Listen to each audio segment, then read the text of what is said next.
ఒక చిన్న ఊరిలో సాహు, షీను అనే ఇద్దరు గాజులు అమ్ముకునే వాళ్ళు ఉండేవారు.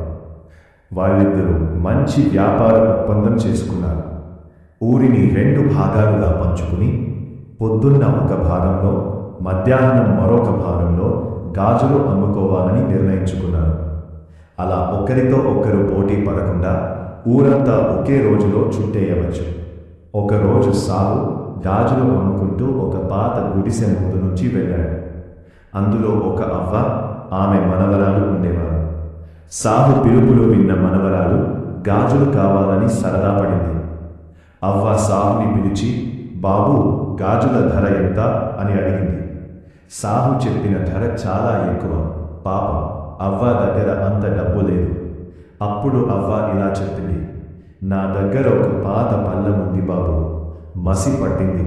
కానీ నీకు పనికొస్తే దానికి గాజులు ఇస్తావా? సాహు పళ్ళెం తీసుకుని చూశాడు. గీశాడు.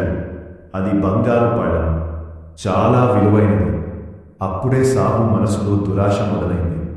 ఇది ఏమీ పనికిరాదు అవ్వా, మొత్తం మసి పట్టింది, గాజులు రావు, ఒక కాసు ఇస్తాను, తీసుకో అన్నాడు. అవ్వ నిరాశగా పళ్ళెం తీసుకుని లోపలికి వెళ్ళిపోయింది. సాహు మాత్రం రేపు మళ్ళీ వచ్చి కొంచెం ధర పెంచి తీసుకుంటాను అనుకొని వెళ్ళిపోయాడు.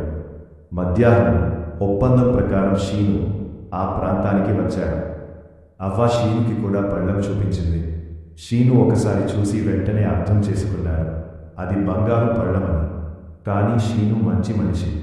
అతను ఇలా అన్నాడు, అమ్మా, ఇది చాలా విలువైన బంగారు పళ్ళెం, నేను దీన్ని కొనలేను. కానీ మన సామంత రాజు దగ్గరకు తీసుకెళ్దాం, అక్కడ దీనికి మంచి ధర వస్తుంది.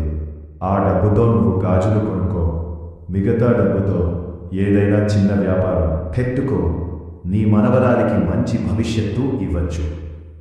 అవ్వ కన్నీళ్లతో ఒప్పుకుంది. విషయం మొత్తం సామంతరాజుకి చెప్పారు. రాజు ఆ పళ్ళెం కొనుగోలు చేసి అవ్వకు తగిన సొమ్ము ఇచ్చాడు. షీను నిజాయితీని మెచ్చుకొని కోటలో మంచి ఉద్యోగం కూడా ఇచ్చాడు. ఇక సాహు సంగతి ఏంటంటే, అతని మోసం విషయం ఊరిలో అందరికీ తెలిసిపోయింది. ఎవరూ అతని దగ్గర గాజులు కొనలేదు. కొన్ని రోజులు ప్రయత్నించాడు, కానీ నష్టాలే. చివరికి ఉద్యోగం లేక ఊరే విడిచి వెళ్లాల్సి వచ్చింది. ఇందులో నీతి ఏమిటి అంటే, మనుషులు మోసం చేసి లాభం పొందాలనుకునేవాడు ఎప్పటికీ బాగుపడరు. నిజాయితీ ఉన్న వాళ్ళకే జీవితం గౌరవం ఇస్తుంది. ఇలాంటి మంచి కథలు ఇంకా కావాలంటే ఛానల్ను సబ్స్క్రైబ్ చేయండి.